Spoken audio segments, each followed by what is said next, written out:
right of way acquisition as part of it, and so that could take a while. Maybe we decided to delay that. Does that ring a bell? Okay, I wasn't part of this scoping, so I don't know. Had something to do with not really certain the final project. Okay. Maybe I'm just not even touching it a whole lot.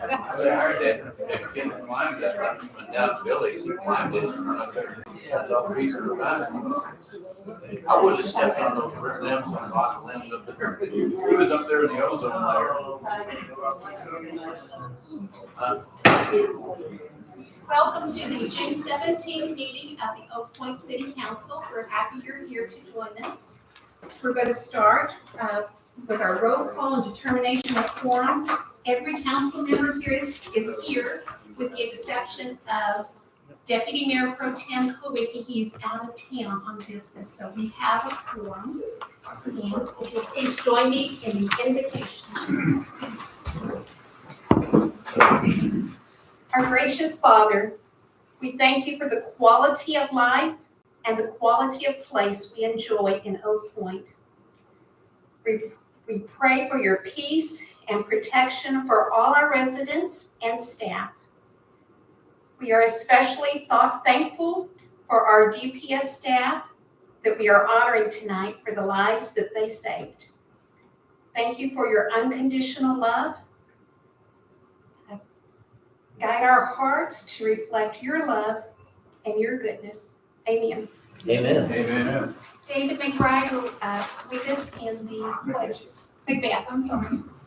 Pledge allegiance to the flag of the United States of America and to the republic for which it stands, one nation, under God, indivisible, with liberty and justice for all. Honor the Texas flag. I pledge allegiance to thee, Texas, one state, under God, one and indivisible. Thank you. Agenda item number 4, recognition of Lexi Cole Gold Standard Award to the Oak Point Police Department.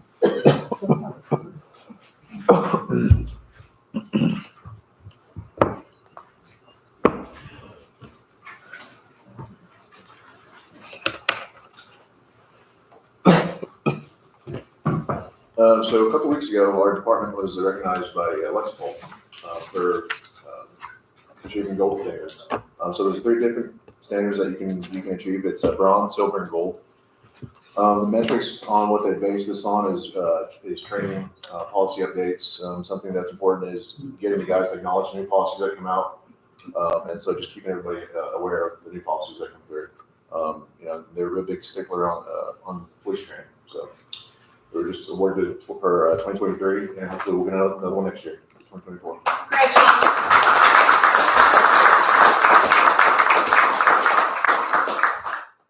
Agenda item number 5 is recognition of DPS employees and presentation of life-saving awards.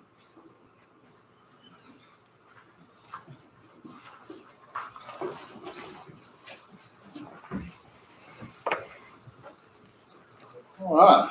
Good evening, ladies and gentlemen, council, mayor. Thank you for having us here this evening. I know it's a little warmer here, so we won't take too much time. But this is really important to us, to all staff, police, and fire. It's one of the things we want to make sure our guys understand, guys and gals, that we recognize them, we admire what they do, the efforts they put forth, and things like that.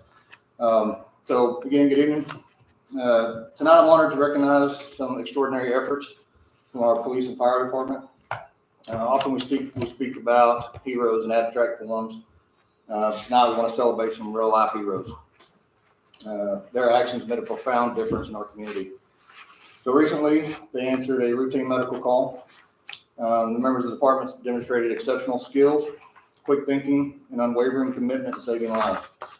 This particular incident was a life-threatening medical emergency, indicated the need for CPR. Their rigorous, calm, under pressure, teamwork, determination, they were able to successfully revive and stabilize the citizen. So the members we're honoring tonight includes our police officers. I'm going to call them all up here in just a minute. Tonight we want to honor our first responders. They're pillars of our community. Their willingness to put their lives on the line every day to the safety and well-being of others. It's a testament to their character and dedication to the communities. They embody the very best of what it means to serve. Their actions on that day were nothing short of heroic. I'd like to extend the deepest gratitude and heartfelt congratulations. Start off with Battalion Chief Sean Russell. If you'll join us up here, please, sir. We're going to call them all up, provide their certificate, and then we're all going to take a photo here and congratulate them. Next will be Captain Brett Housewright. So these gentlemen are part of B shift. They all work the same shift together. This is their crew. We have driver engineer Charlie McElhaney. And then we have firefighter Mitchell Rhodes.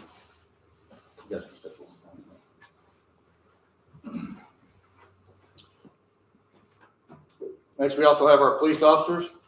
Sergeant Matthew Heidelman. Join us up here, please, sir.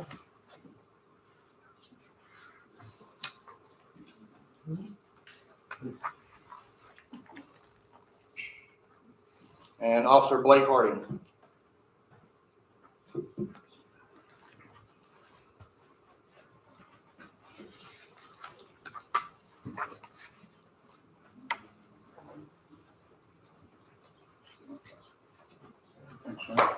So in recognition of their outstanding service, we're proud to present these officers and firefighters with this award. It's a small token of their immense appreciation of service and dedication.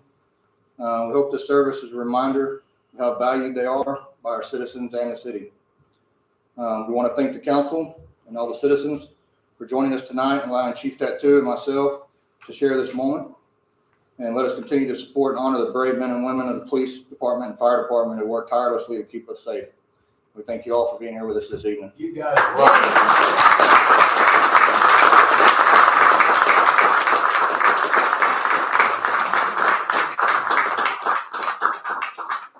Quick little bit of background on that. Again, it was a medical call that was their response to. Sergeant Heidelman was the first on scene. He did a great job providing initial assessment and care to the patient. The fire guys then arrived on scene, and this was a collaborative effort between them, Sergeant Heidelman's efforts, Blake Harding's, his assistant was instrumental as well.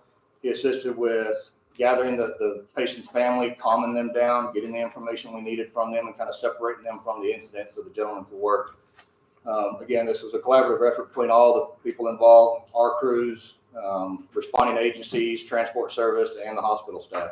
So it was really tremendous work of all the teams coming together to bring a good outcome. The patient was released with no deficits, so it was an honorable save.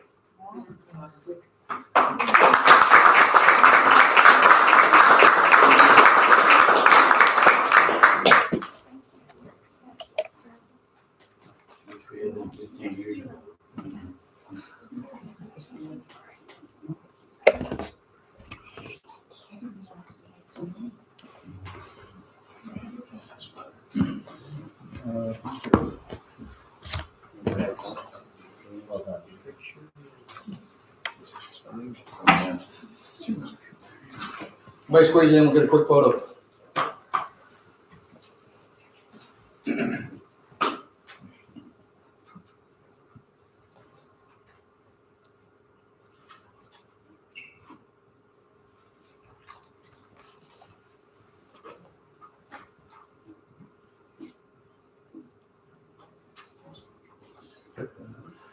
Thank you again, everybody. Appreciate it.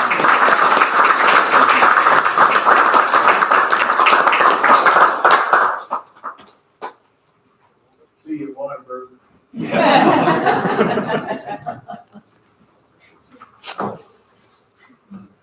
We're so proud of all of them.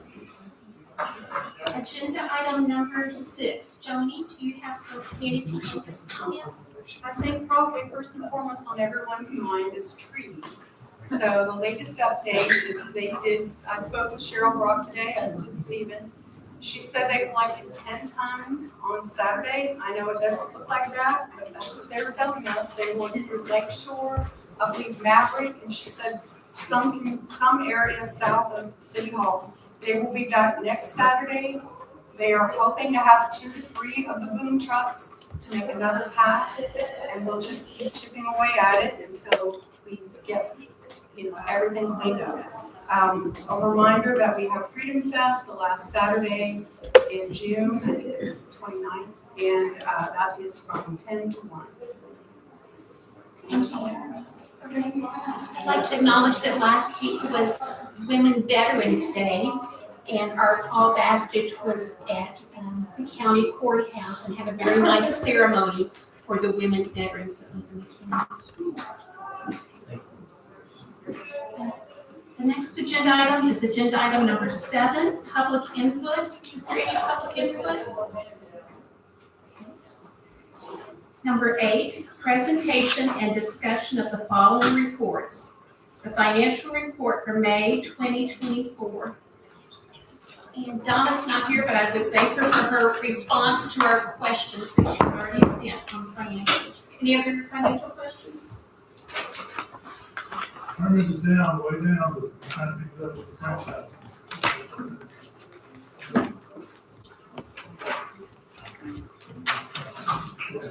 Okay. Municipal court report for May 2024. Are there any questions? I did notice that collections for May were the lowest they've been for the last, I think, 17 or 18 months. Is there any comment from staff on why? I don't have any that, talking about municipal court collections? Did we have court in May? We're not gonna have a court until the very end of this month. So I believe we did have a small court, in May, but from what I understand, are these, I don't know, I have to get with Jennifer, try to get a response. I'm not We certain. don't usually collect much income the day of court anyway, so I don't think Yeah. Okay, thank you. Permits report for May 2024. I'll go with 3 rounds. That's typical, isn't it? 3. I just did the math. If you take the sales tax, the franchise tax, the permits, revenue versus what it's supposed to be, it's basically above where it's supposed to be. Now, franchise is way up, the permits are way down, but the total is above where we need to be at now. So once we're that up, we're in terrible trouble, and it's kind of hard to believe it's 3,000 permanent. Yes. Any other comments? Department of Public Safety report for May 2024. Your question. There on the report, there was a 150% increase on property crimes, which I'm taking to be vandalism or car break-ins. Correct, yes. So, Or it can be a hit and run vehicle as well. okay. So it's kind of a mixture of all. I believe my number was 10. Yeah, just, There's a it's big still jump only 10. Yeah, that was a big jump from last month, so that's why it's 150%. This on the heels that somebody told me that lives in Wildwood, there's been a lot of car break-ins over there, so. To my knowledge, there was only one. So unless people are just not reporting it, that's Yeah. what I attribute it to. Okay. Chief, any other comments regarding DPS? For the past 3 weeks, we've been digitizing our case files, and I've got probably about, what do you say, like over thousands? A lot. Yeah, about I thousands. think the most appropriate time a lot. Yeah, and so it's stacked in my office, and it's about a good 9 feet tall, of just different case files we've been purging. So, for the past 3 weeks, we've been just digitizing everything that needs to be digitized, and then also going off of retention periods with cases that we don't need anymore. So just that's been a big motion this past couple weeks, because we're gonna have everything on backed up on the computer, so it's not just sitting and collecting data anymore. When you say digitize, you mean scan it into a PDF file or something? Yes. Thank you. Number 9, report from council liaison. A, update on the park June meeting. Scott? So the kiosk was up and running for, I don't know, 10 or 12 days before the flood. Apparently it worked working well, but it'll be a while before the ramp is usable again, I think. The park received a presentation on rainwater retention for Jake's Place, which kind of ties into the wish to put in butterfly gardens and prairie land reclamation project. So that kind of taking the front seat over those other things. The pickleball courts are delayed again, probably next fiscal year, so maybe the fall. And the park board is asking for a engineering report on doing the trail or sidewalk from Winchester to Naylor when they do the repaving of McCormick. So I think that's in the works. And then the biggest news I thought was that we won a grant for $300,000 for improvements to the ramp area from Texas Parks and Wildlife. And as I understand it, the first, it's just for planning and engineering and whatever's needed for whatever our plans are. And then there will be a subsequent grant available after that for the actual building of the store. That's mainly it. Thanks, Scott.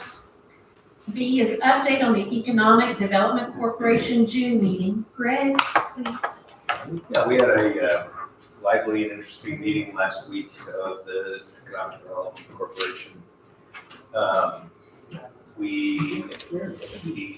Brad mentioned that the sign project that is ongoing should be culminating next month, maybe somewhere around between the 8th and the 15th. We might start seeing the new signs going up, the wayfinding signs that have been in development for quite some time now. So that project hopefully is coming to completion. We had a presentation by Jason Klaus of Catalyst, who is working with us on commercial development in the city. And they recently attended basically it's an international commission of shopping centers. It's a trade association for retail establishments. Jason said they had several specific meetings with potential retailers coming to a point at the meeting, and he right now has an active list of maybe about 50 active prospects for coming into a point. So that's very, very good news. It's the first time we've really heard those kinds of numbers. What Jason specifically said was the number of rooftops coming in from the Bloomfield and the Ashwater projects are getting people's attention, and interest is beginning to peak for our opportunities here in Oak Point, the commercial corridor, which is good, and at the same time presents us with a sense of urgency for ensuring that our character code project continues in a brisk pace. And I think there'll be more discussion about that later on in this meeting. But we learned from staff that the company that is helping us with the character code and any zoning issues, a company called HAF, is going to be hopefully accelerating the project. And we had in place an advisory committee made up of some people from each of the EDC and City Council and zoning.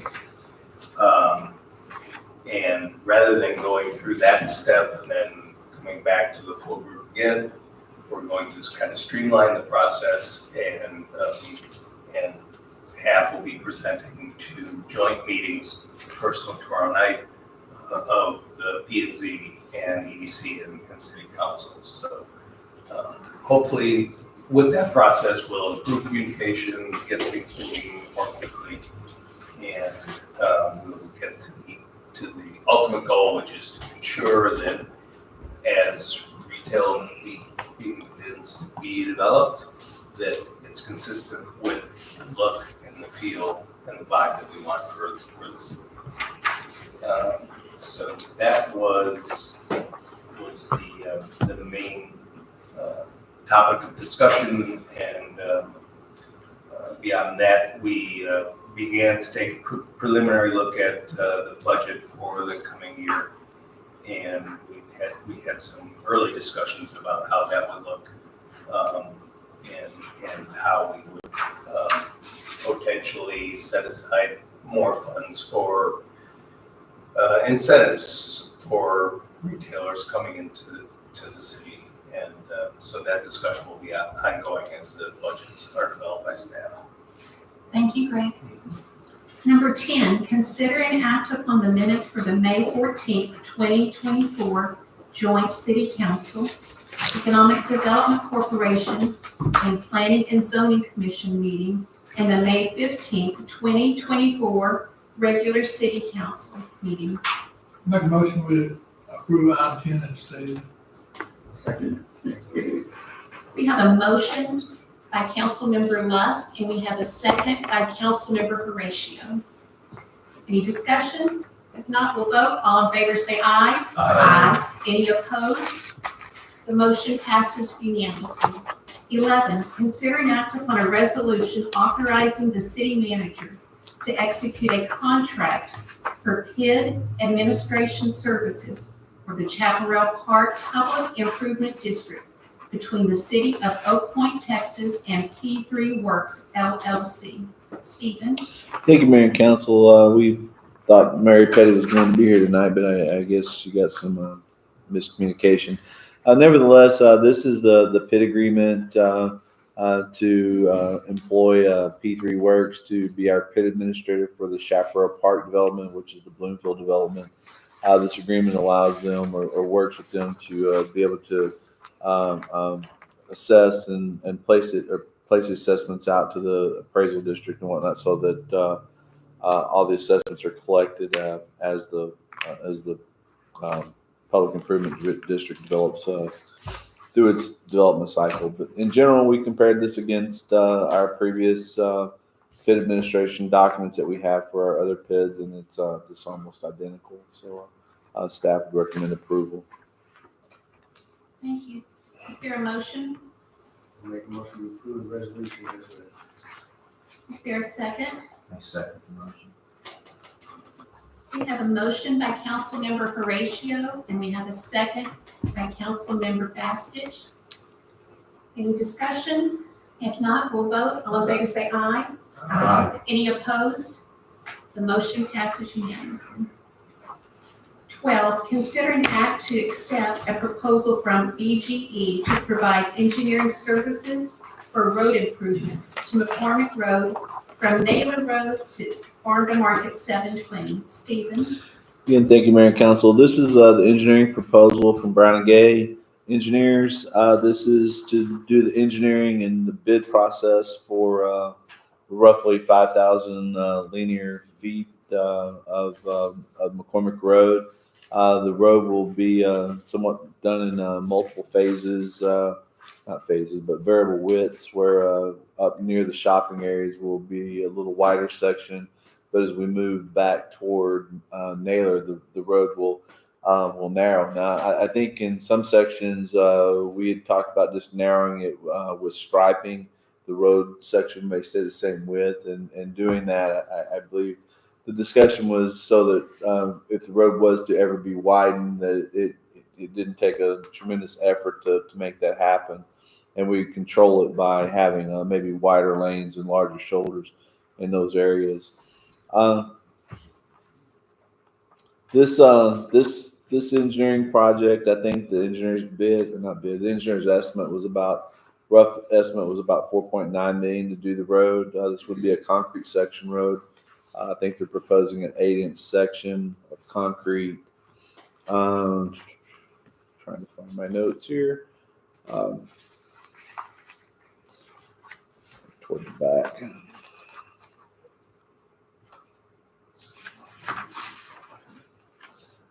It would be, if you kind of get to the sheet where it's got a yellow, blue, and red, there's different partners in who's paying for this road. So the engineering estimate being 4.9 million with, right now it's got a large contingency in there, I think 25%. But as they narrow down on the road section, then we'll be able to get more close into the pricing. But the yellow section, Standards Group will have to pay for 2 lanes of that section. The blue section from the back of the retail side to down to Winchester, Bloomfield is going to be responsible for 2 lanes of that road. And then the section that's in red, there's no partner for that other than the city of Oak Point. And keep in mind also, this road was also identified in the Denton County project. So Denton County will be paying a portion, roughly about $900,000, I think, will be their funding portion of the road. With that, if y'all have any other questions, Kara Britt with BG is here. She can help to answer any questions that you might have. Well, I just got a question for Yeah. you, Steve. So this 3-lane, 4-lane, 3-lane, 2-lane. So it's 4 lanes to take off from the intersection, right? So yeah, it'll go That's right. a 48-foot, and then it goes on 40 feet the whole length, and it's going to be painted. Or it's going to be 3 lanes, and then the 2 is going to be painted with wider shoulders at the end. So yeah, so we haven't really discussed whether we'll have that center turn lane the full length of the blue portion, or we'll just control that with turnout lanes where it turns into the subdivision. But when we get down past Winchester, it'll just be large shoulders and 2 lanes. So, and the shoulders won't be the width of a lane, of course, but you know you'll have a larger shoulder. Somebody need to pull over on the side of the road, there would actually be a shoulder to pull over onto. Yeah. Right, because right now you have no shoulders on that road. So if somebody breaks down, you're pulling into the grass. Yeah. Stephen, did I hear you say the whole thing's going to be concrete then? It will be an 8-inch section of concrete the full distance, right? The full distance. Thank you. Right. What's the total amount again? 4.9 million is the engineer's estimate without any contingency. The contingency they have at 25%, which is really high at this point, which takes it to 6.125. But as we narrow in, get closer into it, it's more likely to not be 25%. That's a large contingency. What is the bond cover? I'm sorry? What is the bond cover? What's the source of? Oh, we're not doing bonds on this one, but the Denton County. I think we estimated it at 1.8 million, so about 900,000. Because it was 3 million overall, right? Was that? I think this one was 1.8 million because we were only anticipating this to be just a rehabilitation of an asphalt road. When we went for the bonds with Denton County, we had no clue that Bloomfield was going to build, nor that Denton ISD had planned to build a high school. We were just going to reconstruct the road, an asphalt road. So we estimated it, I think, 1.8 million. That's what our engineer's estimate was. Okay, so then, so what are we going to have to cover on this? Is what I'm asking. It's going to be 1.8. Is it? Yeah, our costs, I haven't broken it down yet on what our overall cost will be from the city, but you know, we've got a pretty good chunk that Bloomfield's going to have to pay for, probably about 300,000 that Standards is going to have to pay for, and you know, roughly $1 million that the county will pay for. So we're going to end up probably paying somewhere in the neighborhood of 2 to 3 million, I think, ourselves. And how about source of funds Right. for the city? So source of funds would come from our, if you recall, every year we reserve about 1.8 million. Right now, I think we have about 4 million in there, and then we're going to reserve another 1.8 this year. In reality, you're probably talking about to get to bid, Kara, correct me if I'm wrong, but probably a year from engineering to bid. So we'll reserve 1.8 this year and probably again 1.8 next year by the time this thing is going out for construction. So it'll be next year before this work actually. Before we actually see work, it'll be a full year. Yes. Thank you. And so does the engineering include the sidewalk on the red portion? So we did include the 6-foot sidewalk on the north side of the McCormick. That's factored into the cost. Now Bloomfield will be responsible for the section, and Blue Standards will be responsible for the section in yellow. The Parks Board had indicated that they may chip in on the cost for the red section. So we may have a fourth partner, fifth partner. So. And so what is the timeline for this project? Did y'all have a timeline in there, Karen? It does take about, again, to get from engineering to bidding, it takes roughly a year. So you can look at 12 months before we're going to construction. That's pretty typical. How long is it put the road out? Yeah, I don't think the construction of the road would be that long. You have any comment now? They would do it in phases, though. I'm sure the whole road would be closed. The whole road would be closed or? No, it would not be closed, is what she said. They would do it in different phases. They would do sections and run traffic control and bring, when the concrete was cured enough, they'd put traffic back on it and move to different sides of the street. I mean, it would be phased, and I don't know how they would phase it at this point yet. That would be part of the engineering to figure out how to phase the construction. But I mean, it's 5,000 linear feet. I don't think it's, I mean, correct me if I'm wrong, 6 months of construction. I mean, it's not a huge project, and it's not a lot of turns. So there's not a lot of intersections that I'm having to work with turning movements and things like that. So it's a pretty straight up project. I would think 6 months would be generous. Is it a curb line street? I believe they do have some curb lines on it. Yeah. Curious. How many trees have to come down? That I don't know. Good point. I have no idea. I mean, obviously you're going to probably have to lose some trees, and there's just no option. But Any other questions for Stephen? If not, is there a motion? Make a motion to accept the proposal and say that A second motion. We have a motion from Councilmember Lusk and a second from Councilmember Bastos. Any further discussion? There's one question, and that's a good point about trees. If we do have to take out trees, I mean, I would love to see tree-lined street, if you will, as far as we have that. Is something we can do about that? Or is that then develop private property beyond it, and then the parks got to be involved? Or So- what are your thoughts on this? I mean, we probably would have to. I mean, there's probably going to be a tree somewhere that there's no ifs, ands, or buts, a way we can get around from not losing it. But if we can shift the road to one side or the other to give some separation to save a tree, that's something we could do. We are going to have to require some right of way on this project, and that's in the proposal. There's a section in the area that's probably the most wooded that we don't actually have right of way in. That road's existing as a what's the easement called? Prescriptive easement. We have no right of way through this. So we'll have to acquire that right of way. So if we acquire it more from the north, maybe you shift the road. I'm sorry, to the south. Maybe you shift the road a little bit to the south, and that gets away from the trees that are on the north. So, yeah. So which side has the problem with the right of way? Is it the south side? it's kind of right back behind the church here next door to us, across the street. Behind that, there's like 3 or 4 properties going back to the east, and we don't have any right of way in there. That's all prescriptive easement. So if we could take some of the right of ways, say from the south side of the street, maybe you shift the road a little bit to the south, because it doesn't really have many trees on that south side of the road, but it has a lot of trees on the north side of the road. So what, you're going to add a sidewalk as well?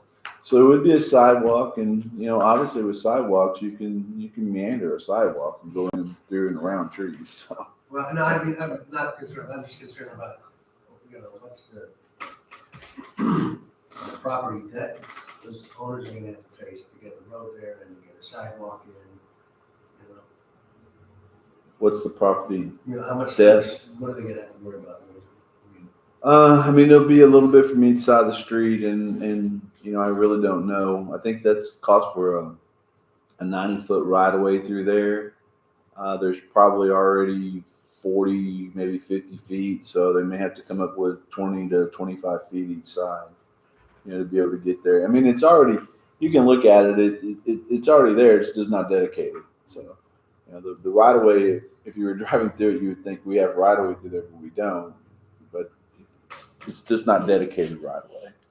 No, it's early because the road's not finished yet or rebuilt, but it's a popular cut through. People whizzing in the mornings, whizzing down Naylor and cut east on that road. All right. But we have to be keeping that in mind at all points when we're redoing it, speed limit wise, et cetera. I don't know about the cuts from that too. Yeah, it's going to have some challenges. Are there any other questions? If not, we'll go. All in favor say aye. Aye. Any opposed? The motion passes unanimously.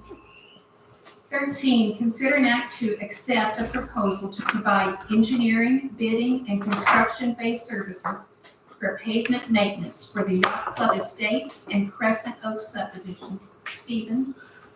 Again, thank you, Mayor and Council. This is really not a very where I'm looking for. It's not a sophisticated process. What we're really trying to do is get a unit price for maybe hot mix and chip seal and tar and whatnot, so that we can go in and have a unit cost and be able to determine when we're going in to chip seal some of these roads.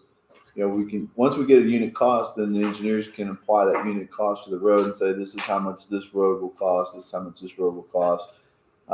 You know, one of our projects we'd said that we need to do work on is Yacht Club Estates. And so the plan was to do obviously all of Yacht Club Estates, that circular street down to the south, but then to come back into Crescent Oaks and try to, you know, if you guys establish a budget, I know last time I think we talked about $500,000, and try to do as many streets as we can for whatever the budget is the council sets based on these unit prices we get on bidding. Does that make sense? So we know how much the materials cost. Now we know how much work has to go into it. And now we can be able to actually have streets done, and we try to do whatever council sets budget-wise. We try to do as many streets as we can with those dollars.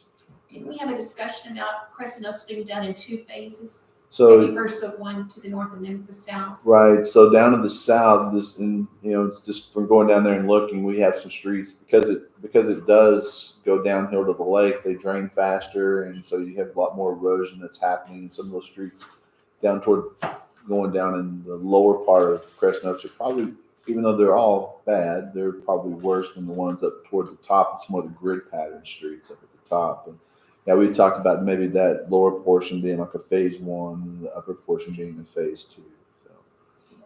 It sounds like we need unit price for elevated or elevation changing roads, because I mean, Cedar Pine Lane, I'm not asking for anything fixing, but we've already got roads in the middle of the break steep, to bottom of the hill line. Right. So this kind of gives them the ability to put that out to bid, so that they can get pricing on all those different areas where they need to get unit pricing. We need a flat unit pricing, the hill unit pricing. Okay, so I'm just not clear on what we're actually voting on. Proposal for engineering, bidding, and construction. So yeah, this would be the Proposal for $45,000 a month.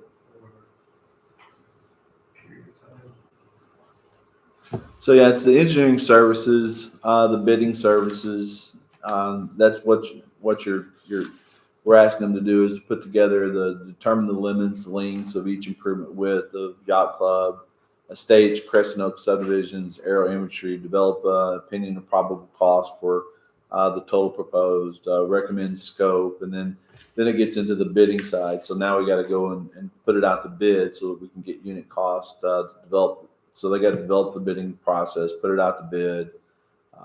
So that's a process in and of itself. So they're engineering consultant and our labor consultant. They're actually they're going to manage all that, and we're out to bid. But we're hiring them to do construction, correct? Whoever they bid out to. Yeah, so they won't do the construction end of it. No, they'll develop the bid packet and the cost estimates for us, so that we can put it out to bid. Okay. And then the $45,000 monthly, how long is that? It's not a month. That's total. It's a one-time. Yeah, that's just one time total. That's it. I hope it's just a one time total. So. Oh, okay. I got it. Yeah. If it's a month, I missed that. Yeah, well, Any other questions? So how does this tie in with Max Bowden? So this doesn't tie with Max Bowden anyway. I know Karen, your group, are working on the final change order with Texas Bit so we can get that project moving, trying to get them on schedule. So we're, I think we've got everything cleared with them. I think it's just trying to get moving with this part. So is that the whole circle, or did we figure out some other way? So no, Max Bowden's going to be the whole circle, but I believe we're kind of off topic here. But I believe we're on the smaller side, the side that's less traveled. I don't believe it's not a 20-foot section. I think it's maybe 12 or something like that. It's a smaller section. We did that to try to cut cost on that. Is there a motion? Yeah. I don't think Make a motion motion. is made. I'll make a motion to accept the proposal provided by the construction facing the state's. Second. We have a motion by Councilmember Horatio. We have a second by, who's second? It was John was. by Councilman, John, by Councilmember West. Any further discussion? Yes, ma'am. Okay, go. I see why Horatio was concerned. In the letter, it does say engineering and special services outlined above, the city agrees to pay BGE a lump sum fee of $45 to be invoiced monthly. Right. So why does it say monthly if it's just an invoice for just the $45 for Is that a fair? Yeah, because they bill us monthly based. Yeah, so it's a $45,000 comp drop. Increments of. I'm fine with it. You brought it up and I was like, oh, I see what What's you're that guy saying. talking about? No, I know. So they'll do it in phases, and as you know, they get 10%, they'll bill 10. So. Gotcha. There's no further Okay. questions or discussions. We'll vote. All in favor, say aye. Aye. Any opposed? The motion passes unanimously. 14, review and discuss the speed limit ordinance. Stephen? Jeff and I've had some conversations. I'm gonna defer this to Jeff if you don't mind. Okay, Jeff, please. Well, good evening.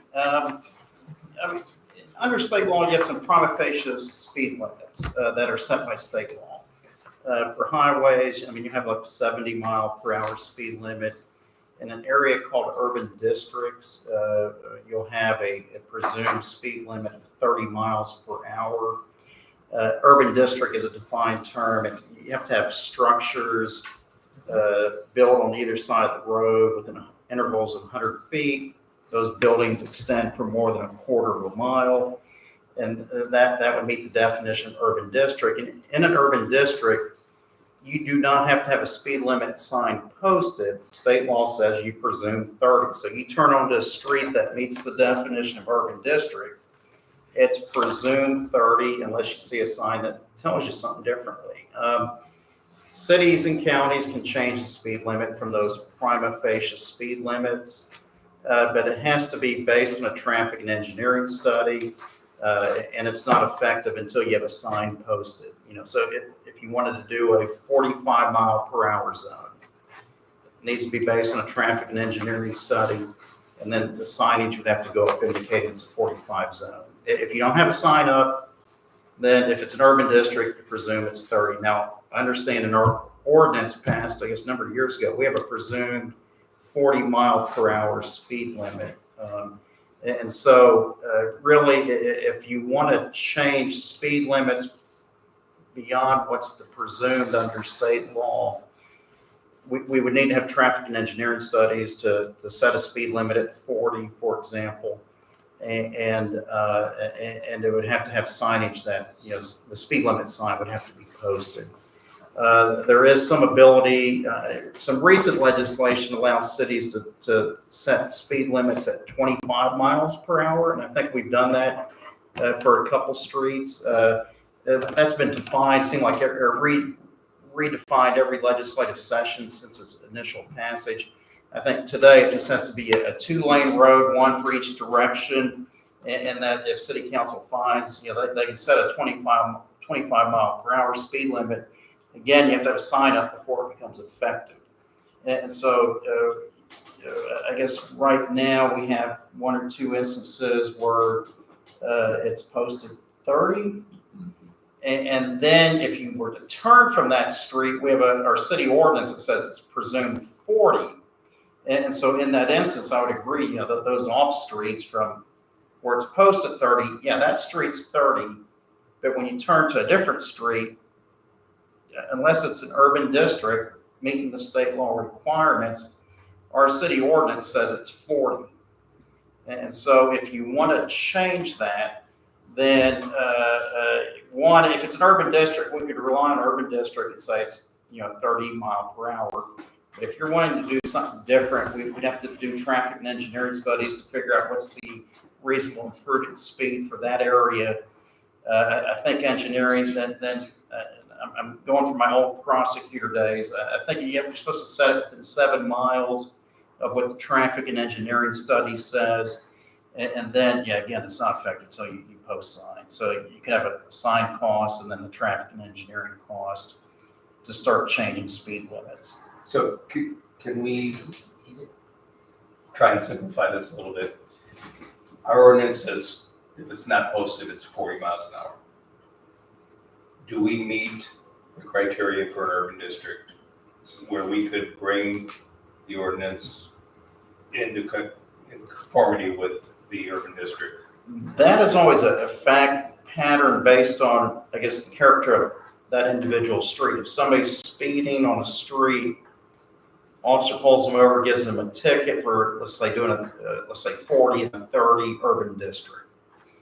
Then at trial, you got to prove up it's an urban district, that you got buildings on either side of the street, could be commercial, residential, feet of each other. It extends for at least a quarter of a mile. That meets the definition of urban district. So that's very fact intensive.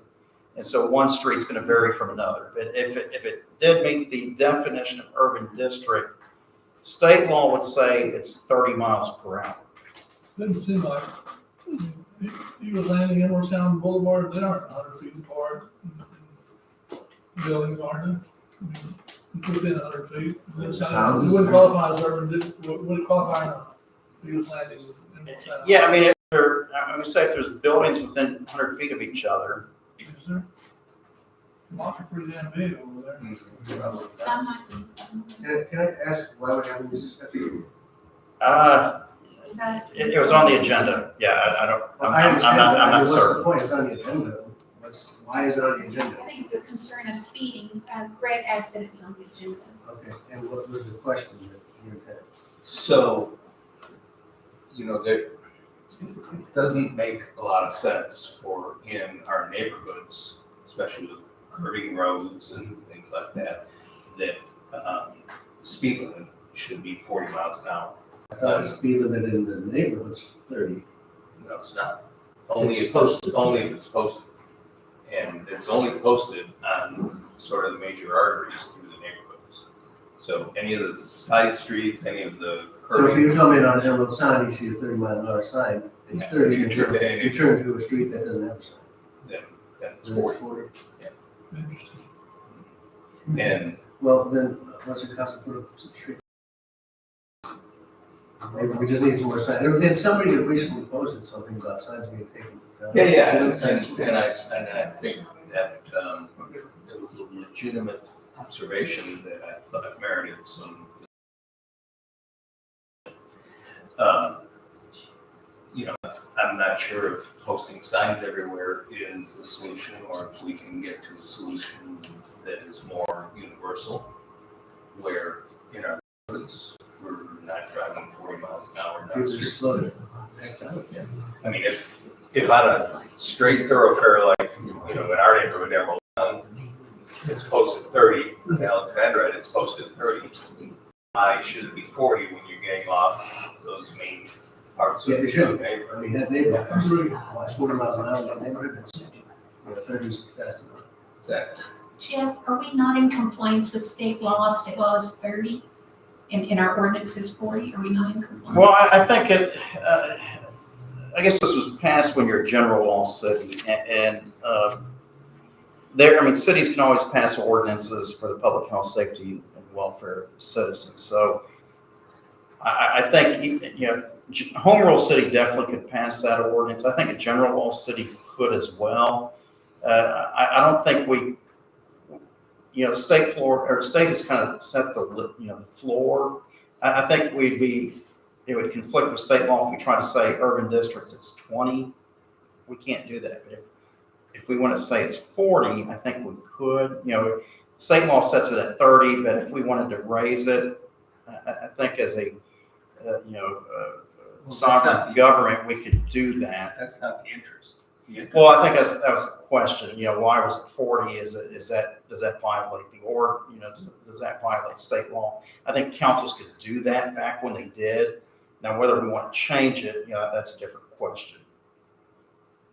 Chief, do you have any thoughts or opinions on this? I think it was focused at 40 way back when because there wasn't that much out here, but with the growth and with everybody moving, I think moving it down to the state standard would be beneficial and smart. But I would keep naming like Naylor and McCormick and Mark. Right. And this is just for change inside the neighborhoods. Which is generally cool, right? Because we don't have signs or on the. Stephen, do you have any suggestions? My thoughts on that were just to change the ordinance to reference state law on prima facie speed limits. That way, if whether or not it's posted or not, if I'm correct, it would be 30.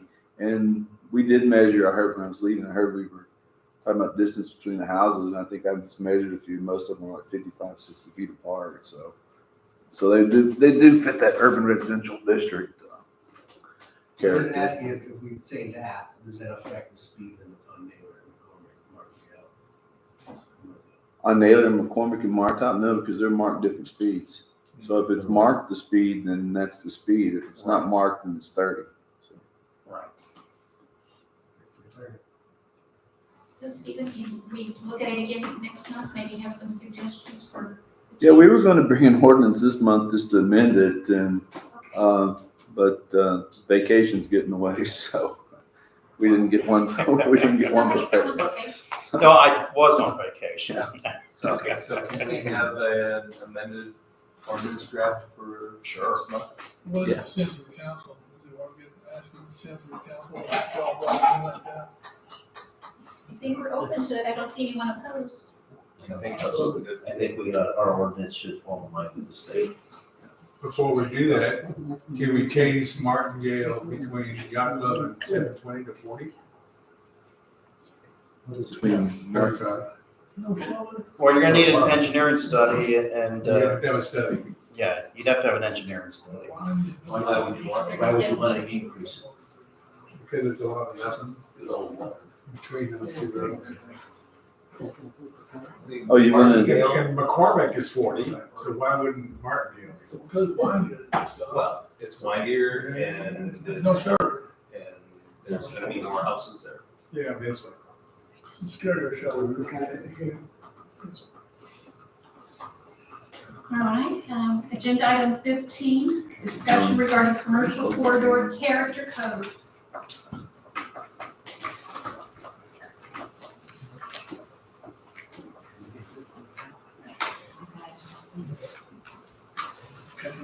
First one. That first one right there.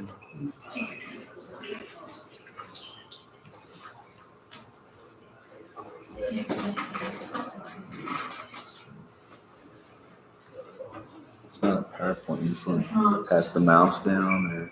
Yeah. So I'm not certain what discussion you guys want to have on this, and unfortunately, we moved our meeting to Monday, so Monday was a little bit busy today, so I didn't get a chance to do much here. You have that laser pointer? Was the original thinking of the network of this discussion? Did you have some? I didn't. I think it was a resident request to put it on here. Well, no more after tomorrow night, because we have a board meeting tomorrow night. Laser pointer isn't working. You have to turn this on somehow, Jim? Trying to get your pointer working or the clicker? I'm trying to get the laser portion working. You can use mine.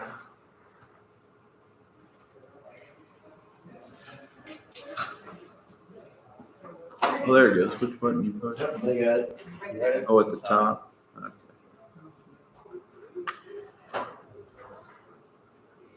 Put fresh batteries in the budget. This is hard to push. Mine is not pushing right.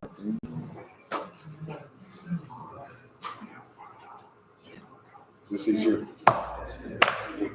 Just push this round part.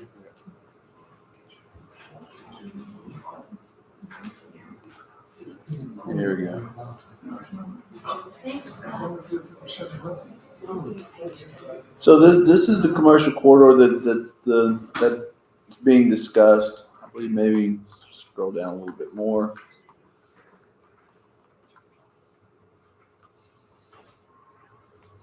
And it does not go as far west as Yacht Club, correct? No, it kind of stops at an arbitrary point right about here, which I think is probably, I don't know, 1,000 feet back from 720. Here's our four corners that we're currently developing. This is Woodridge. And this dark line right about here, I think, is about where our city limits ends. That's what I was gonna ask, if you could identify city limit line. And so then this lower portion down here, which we're also identifying in that commercial corridor plan, is a piece of property that today, if the developers decided to sell it, the city really has not much we could do in there at all. So what they're trying to do is come up with a plan in here to plan for a lot of this development. So let me see if I can scroll down to another one of these.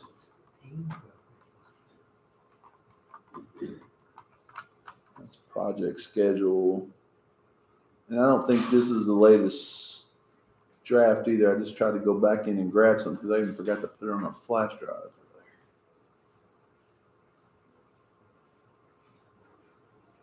Here we go.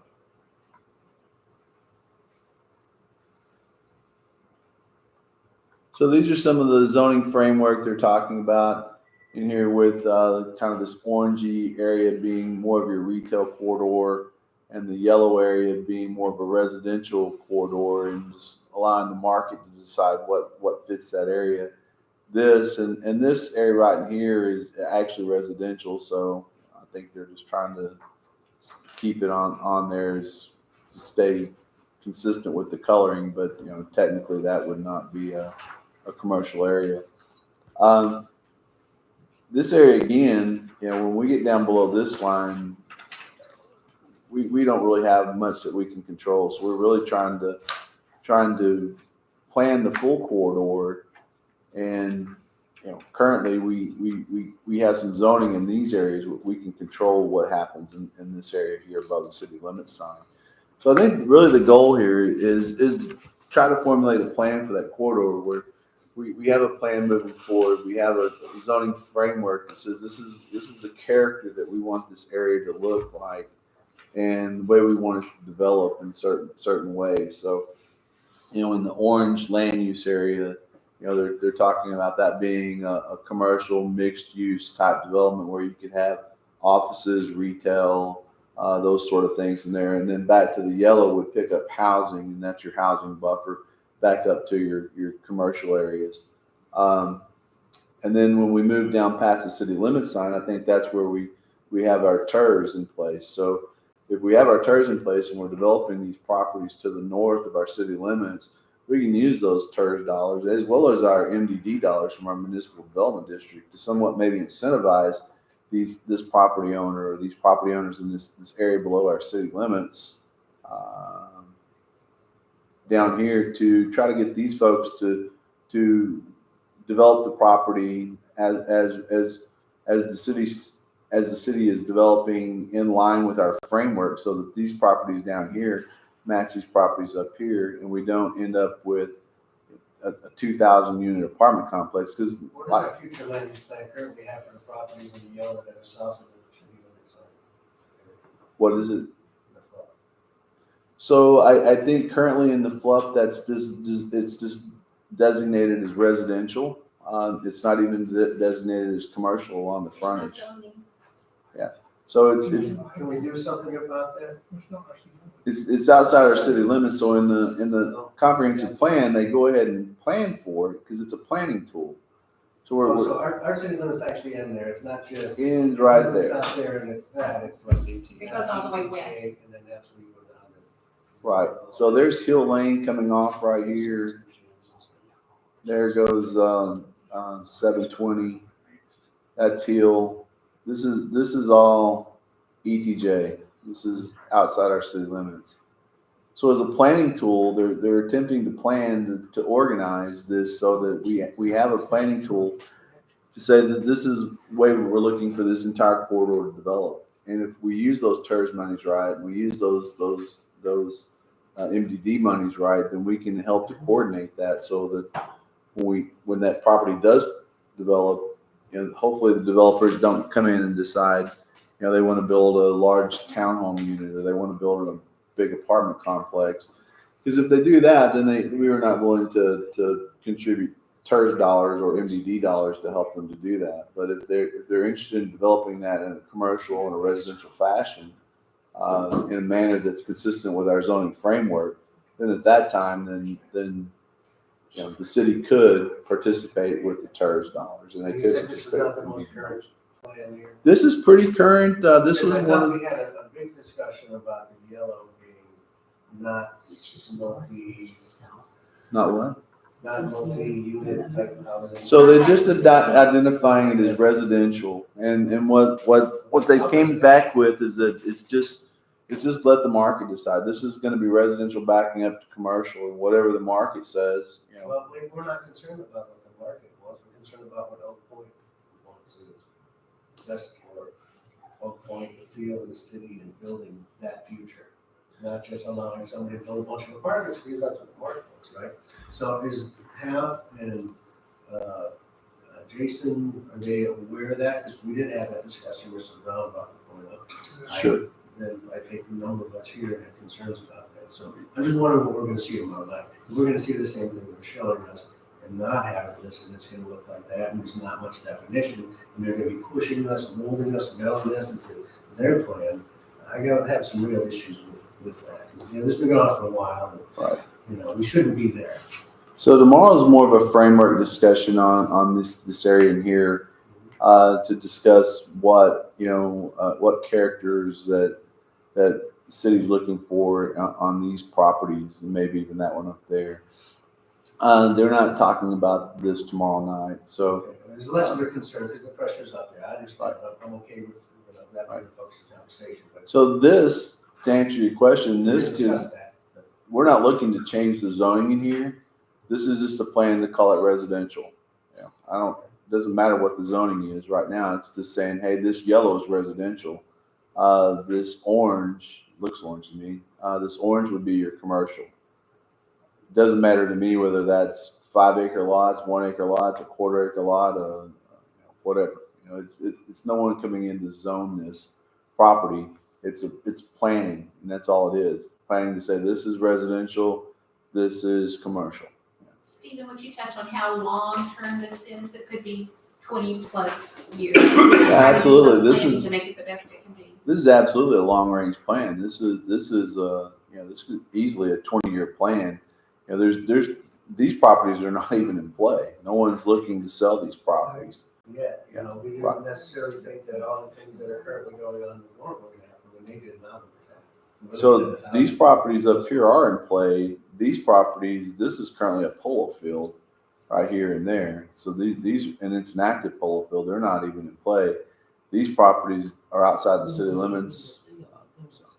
So again, it's just a planning tool. Nobody's deciding that this is going to be any particular size of housing, but the yellow is representing residential. The orange is representing more of your commercial development. Really what we're trying to determine, in my understanding, is that within this orange area, what's it gonna look like? Yeah. What can we I understand. control? How are we going to? I'm make just saying this, that, the you know, last discussion we had with it, this. That's where we're at, and that's what we should be focusing on right now, is the commercial area. I'm not gonna sign off if they're having that discussion and it's outside the bounds of what we push before, so. So this is more talk- I understand. the As I focus. was, as I Hey, was let's, saying, one at a time, please, let Drake speak, please. you know, at the EDC meeting last week, as I mentioned, it was decided that we would migrate from the advisory group to more direct conversation among city council and P&Z and EDC in joint meetings, which the first is tomorrow. Stephen, I think it came out last week that, as you said, we're gonna be looking at the civic center area and that corner and trying to get some, this area. have some sense of what we want that to look like. Right, what's that zoning framework? But it What's- also came out pretty emphatically among the EDC that, you know, the look and feel of the civic center area is great, but the urgency is around what's going on north of us. Right. And where Bloomfield has already moved their retail space and someone else is coming in there and going to develop it. And now we've got something coming in behind the Stanbridge property. And the urgency really is in getting this character code nailed down. Yeah. And not going into next year and trying to have this grand plan, but let's get moving on the character code portion. Right, we're concerned about green space, colors, what kind of benches, lighting. I mean, this is all what the character of this area looks like, not so much whether or not it's residential versus commercial, but what's it look like? So have we communicated to half that the civic center area is not the priority right now? So they're still saying that all of this is, and let me go back up here, that, you know, they're working on all this concurrently. We mentioned this at the EDC meeting as well. So when you looked at, we started, and this is not even the right one, but if you recall the later one, you know, there's these different phases, and there were multiple phases in the latest one that they were all overlapping. So they're still working on that. That's still a part of it, but I wished I would have had the latest one of this. I just did not have it. But you know, now they're moving and saying, okay, we're still working on the character of all this, but we're also working on the character of this. We're working on basically the whole thing. But if y'all recall when we first started this out, they had a little bit different character for the town center side than maybe for the rest of the corridor. So, you know, what does that character look like? And maybe if the group says, well, really, we really just prefer for it to all look the same. You know, I don't know. You know, maybe you're not concerned that the areas along 720 looks any different than your town center site, and that's fine. But I mean, that's where we're going tomorrow is to kind of look at what's the zoning framework, what are we looking for, what's the character that we're looking for this. But they're continuing to work along that corridor at the same time. So, Well, my sense and concern is that things are moving faster than half is moving. yeah. And that was part of what we mentioned, you know, with EDC the other night, that we're moving away from the committee and that everything will now move to the full group. That way we get a full consensus from everybody. So the committee saying, hey, thumbs up, then we get in a full group, and then we get people saying, oh, I don't really care for that. And so we send them back to the drawing board again. So now we're trying to get this where, you know, we can move this along, streamline it, try to get it done faster so that we're not sitting back here where we've got things happening and we don't have our zoning framework in place. And I think that's what she said. Yeah, my take on this is, just like Greg and Kirk and others talking, we can concentrate on the north part where we're working at it, that's fine. But I don't wanna omit the stuff at the bottom, and I want half the associates start getting concrete numbers like 10 feet for this and 12 feet for that, no more than 20 feet apart, or whatever. I've said that. Real numbers. Right. real numbers, quit talking in generic, sort of, we'll look something like this, get some real numbers out there and say, oh, no, we're gonna go 7 feet, we're not gonna do 5 feet or whatever. Or 180% brick coverage or whatever, I don't know, just real numbers, so we can get on with it. And so, And two, I said it's all there. It's been a while. Give me a minute, go ahead and It'll respond. come back to you. so in tomorrow, I think that's a little bit of getting some consensus from council and EDC and planning and zoning, because they're gonna set us up in like 3 different groups and work groups to kind of work together to kind of figure out, okay, you know, when we did, if y'all recall this, a lot of y'all were on the strategic plan, so, you know, we broke up into work groups, and each group, you know, kind of did their own thing and then made their presentation. Yeah, So that was a question, Stephen. I would think that what I would like to see is some tried and true efforts, you know, whatever the designs they've worked on and listening to us for how long they've listened to us, for a year and a half, 2 years, whatever, and come up with 3 plans that fit what we've been asking, that can be, you know, that are potentially valuable. Break it up into groups isn't gonna accomplish that. Real I've had confident. experience with that. Now, don't get me wrong, if they give those things to us and there's some certain exercises that it helps us to, you know, be more dynamic and come up with some final solutions. And we are very concerned about timing, as Councilman Weiler said. I mean, you know, there's people with a lot of interest in Oak Point, no matter what anybody is saying out there, not saying. We've heard there's, you know, 50 potentially interested parties. You know, as soon as they say, hey, it's a go, I mean, it's starting already. And we say, oh, boom, boom, boom, boom, boom. And, you know, we need something now. Now, I'm not saying let's rush in and get some garbage, but I do think that it's imperative that we don't sit around and play tiddlywinks for another year. I'm not in favor of groups yet, unless they got different kind of group division crap again.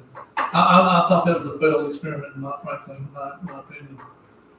We just gotta get to, like I said earlier, we just gotta get to some concrete there. I remember my point too now.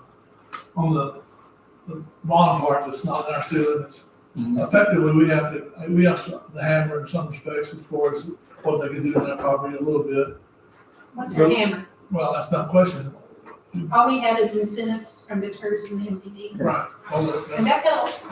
So what is our hammer compared to, I'll just put whatever I want to use, it's not your property, not your city. I mean, how we coerce the owners of that land to do what they're supposed to, what we want them to do? That's my question. The tourism and MPD incentives. I could try to tackle that. a little bit quickly though, the sanitary sewer line runs up this side of the street, and there's no lift stations down here. Lift stations are fairly expensive assets, so you know we can look at TERS being able to contribute toward those types of things that incentivizes that property owner maybe to consider, you know, complying with our zoning framework and maybe even annexation if we require it to be able to take advantage of those TERS.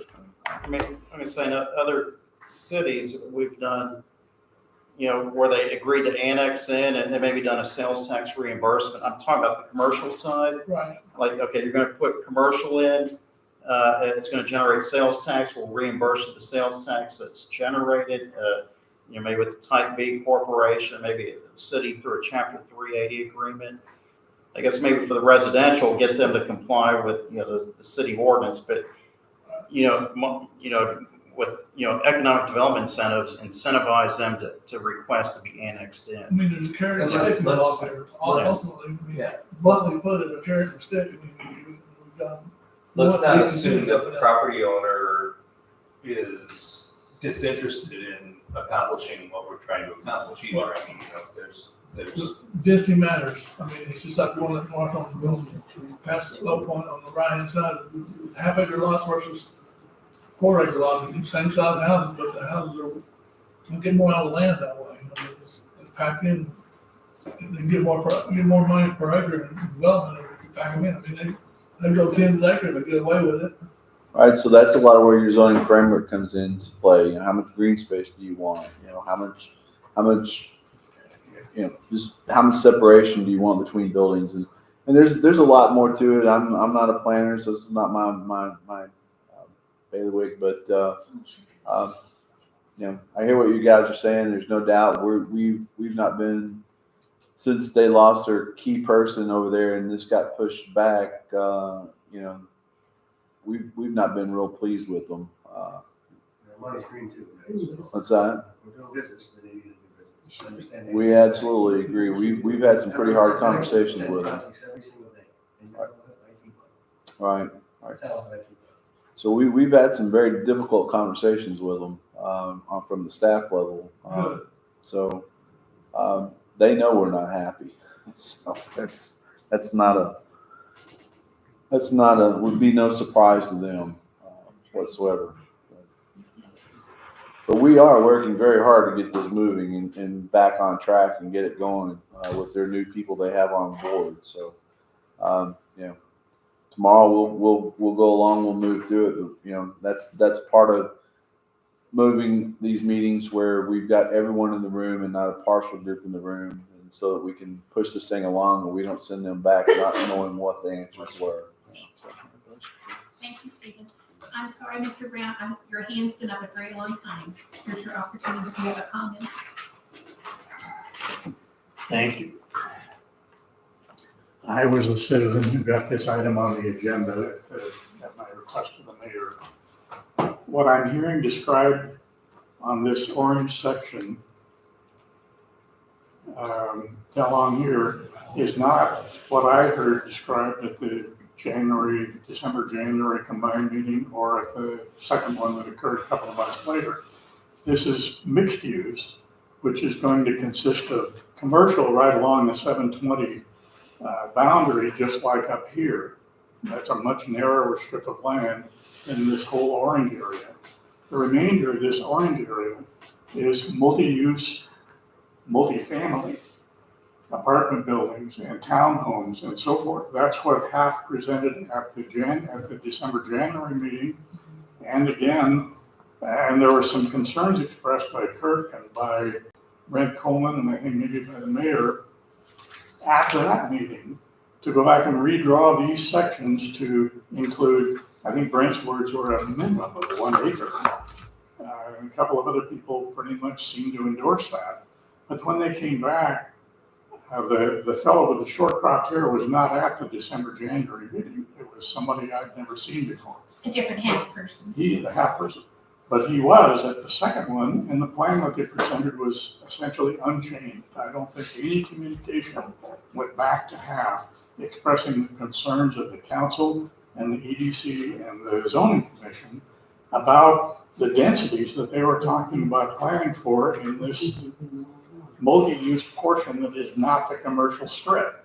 So I really define these as two different things: the commercial development land along 720 and multi-use, multi-family land in the remainder of the orange zone. Now the yellow part, yeah, that's clearly intended to be residential, maybe 4 or 5 acre lots, something like that.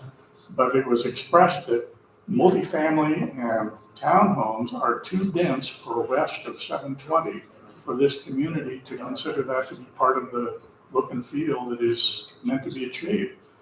So my hope is, I still don't believe any clear communication has gone back to half about the views of this group and the other two groups to alter their plan for this, the density of this strip right along here. I would hope at tomorrow's meeting, which I hope to attend, and I probably won't be able to speak at that meeting because I don't think that's the format of those meetings. I would hope that the people on this group and Brent and others will make more clear than has been made that multifamily and so forth west of 720 should just not be in the cards. Period. There will be further discussions. Thank you, Jack. Okay, let's move on to. We'll point out real quick though, north of the city limits, the city has zoning authority, and if the city doesn't want multifamily in that section, then there's no multifamily that's going to happen in this section. This lower section south of the city limits is outside our city limits. We cannot zone that. I can't zone that, and that might be a negotiation tool. There might be some townhomes or something in there as a part of a negotiation tool to keep it from being a 2,000 unit apartment complex. Well, I mean, I can't say to given this what it day. is now, I think the property owner would like to do something, and I would probably be happier with something rather than nothing. We did have a tourism, we did have some potential Right. set of ideas. I believe that he might be inclined to listen to those presentations. Yeah. Yeah. I have one other unrelated question that we keep it very brief. Just if you know, South of Hill Lane, Little Elm area that's being developed at Ace Hardware and stuff like that. Seems to have stopped in the last few months. Do you have any idea why that is? That's be one No, of the, that's all. That's not, I mean, it I'm was- sorry, it's not on the that's not on agenda. the agenda. um, And I really don't know anyway. I just didn't know if we had any. Okay. We're done with 15. 16 is future agenda items. Council, do you have anything for staff? And remember, you can always send an email. I'm wondering about the ambulance service, and is that something that we should visit monthly, or is it enough? It's going on probably to more talk every about? couple of months. If you'd like to put that on for next month, is that okay with you, Chief Roach? Next month, an update? Okay. Is there any further business? If not, the meeting's adjourned at 7:20. Thank y'all for coming. Thank you.